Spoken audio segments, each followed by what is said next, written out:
A wealthy man in Alabama made a very dangerous bet, which was that he could smuggle Africans into the United States of America years and decades after the trade was abolished. The ship he chose for this mission was called the Clotilda, and the journey changed history.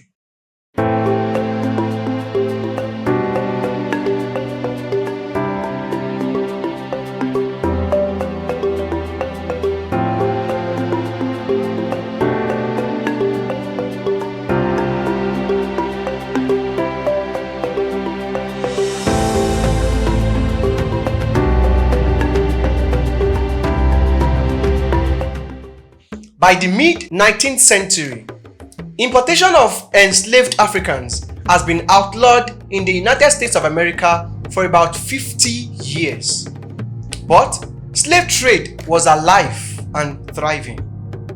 And in Alabama, a wealthy man known as Timothy Meyer made a bet that he could smuggle enslaved Africans into the United States of America, a move that defies federal law. But his plan was to escape punishment. To carry out this plan, Timothy Meyer hired Captain William Foster, and both of them secured a ship called the Clotilda.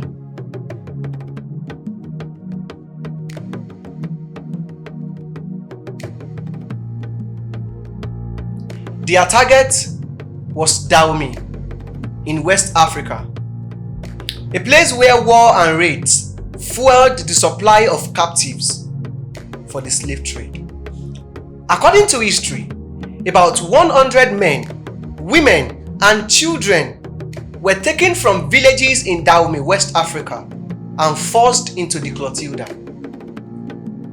They were held in chains and almost suffocating because of the little space for air.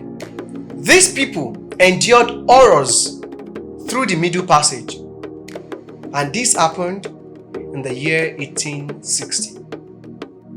Half a century after the trade was outlawed.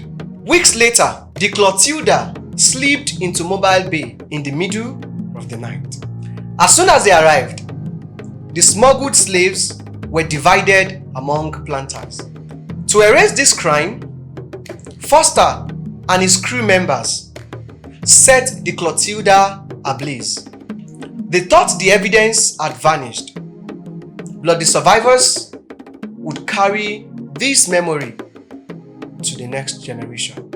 When the Civil War ended just 5 years later, the captives of the Clotilda were free, but they were far from home. They longed for Africa, but they could not return.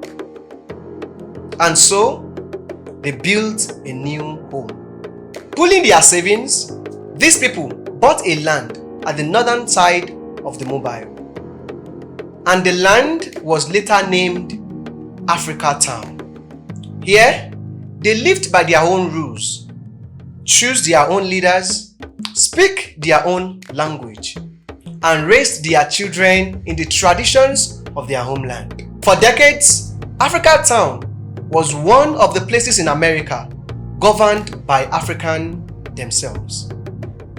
We had no country, but the one we made for ourselves. We tried to keep Africa in our hearts. These are the words of the survivors of the Clotilda.